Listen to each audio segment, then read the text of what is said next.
Assalamualaikum warahmatullahi wabarakatuh. Halo sahabat sastra, kembali lagi bersama saya Kusmaningrum ditemani teman saya Yapi. Ya, Yapi. Nah, kita akan membuat podcast mini yang bertemakan tentang apa? Kebahasaan dan kasus sastra. Kesusastraan, betul. Nah, dari tema tersebut kita mengambil objek dari yang lagi viral nih. Iya, benar banget. Lagi viral Apa tuh ya?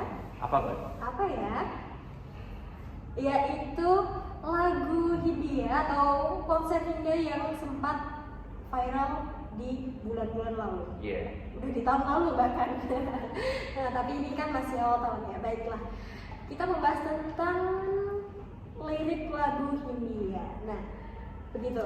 Bagaimana pendapat Kak Yapi tentang lirik yang dimaksudkan atau yang sempat dikhawatirkan oleh para netizen ini? Oke, itu kan liriknya kan ya liriknya itu kuda akan kita semua masuk neraka. Iya. Itu sempat viral karena emang itu liriknya sangat kontroversial dan ekstrim juga. Iya, gitu. ekstrim, betul. Pemaknaannya dan para netizen juga kan ya semuanya paham tentang ilmu sastra ya. Iya. Kenapa begitu? Para netizen menjustifikasi lirik lagu itu tuh seakan-akan satanik ya. Betul. Ya. Karena itu tuh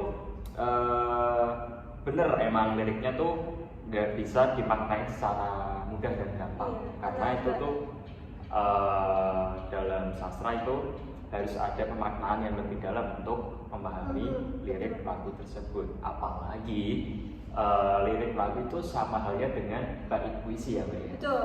Karena itu sama-sama berkecimpung di dalam dunia sastra. Iya, benar sekali. Oke. Jadi tidak hanya puisi saja yang dapat berkata-kata begitu ya. Iya, benar sekali. Berkata-kata dengan bebas, tapi juga lagu juga karena lagu dan puisi itu sama-sama dibuat oleh penulis atau bisa kita semua sebut dengan sastrawan atau penyair begitu. Iya, benar. Begitu, dan sastra sendiri ini dianggap bebas. Bebas dalam arti kita dapat berekspresi, dapat mengeksplor apa saja dari pikiran kita dan lalu kita tulis begitu. Kita sedih gitu kan biasanya.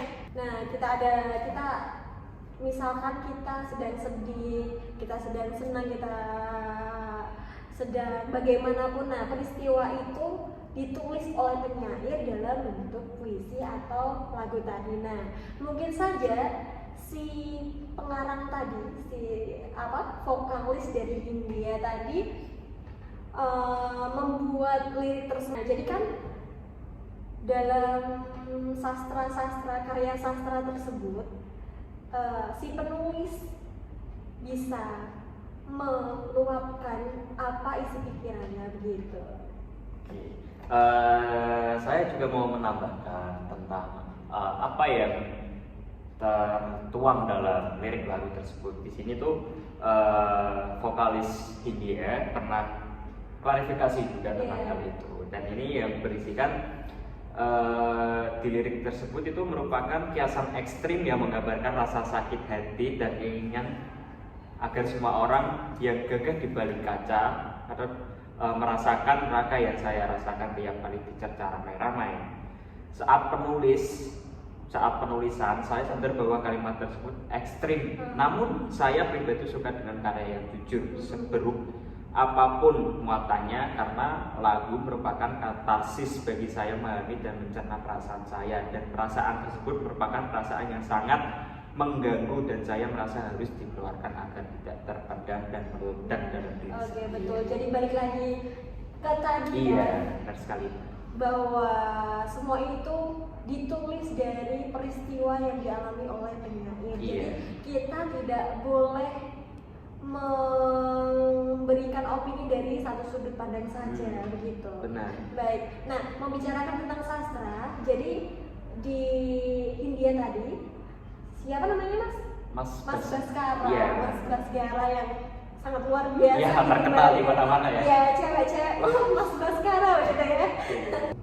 Nah, jadi yang diambil oleh Mas Baskara sebagai penyair, penulis atau vokalis dari band Hindia tadi menganggap bahwa karya sastra adalah luapan emosi dari peristiwa yang dialami oleh Mas Baskara begitu. Jadi Mas Baskara menganggap bahwa karya sastra itu sebuah luapan emosinya atau luapan emosi dari seorang penulis begitu. Oke, di sini aku ingin menambahkan sedikit tentang lirik lagu yang tadi yang berjudul Matahari Tenggelam, yang termasuk lagu ini tuh sangat kontroversial di lirik yang saya sebutin tadi ya. Oke, secara konteks Matahari Tenggelam berbicara tentang penggunaan internet yang gampang sekali disetir opininya dengan berbagai macam cara. Kita seakan buta saat sudah memutuskan untuk membenci suatu di dunia maya.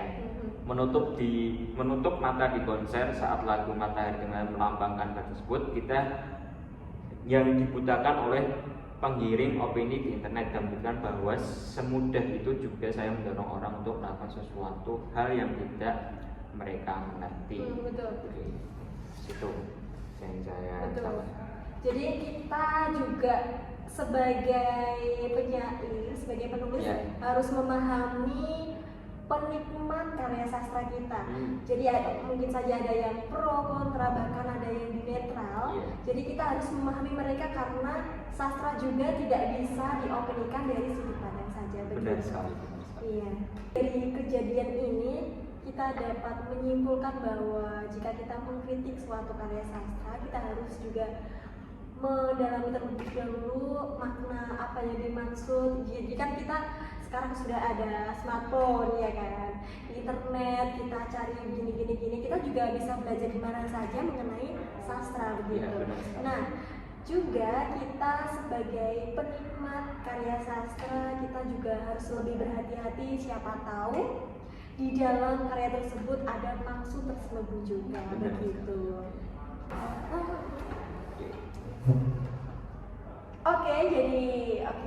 Oke, jadi itulah kesimpulan kita kan guru guys.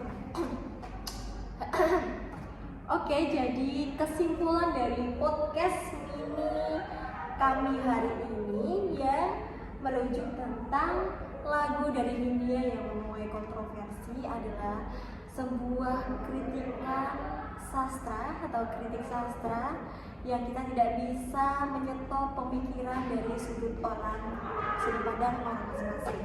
Begitu, ada yang paham mungkin, dari yang awam atau bahkan sok-sokan. Iya, benar sekali. Karena kita juga termasuk golongan yang sedikit awam, tapi tidak awam-awam banget. Tapi kita harus cerdas mengkritik sesuatu dan lebih berhati-hati mengkritik sesuatu. Begitu. Oke, usai sudah podcast mini kali ini, kami undur diri. Saya Kusuma Indro dan saya Muhammad Cindan Diapi. Sampai jumpa kembali. Dadah.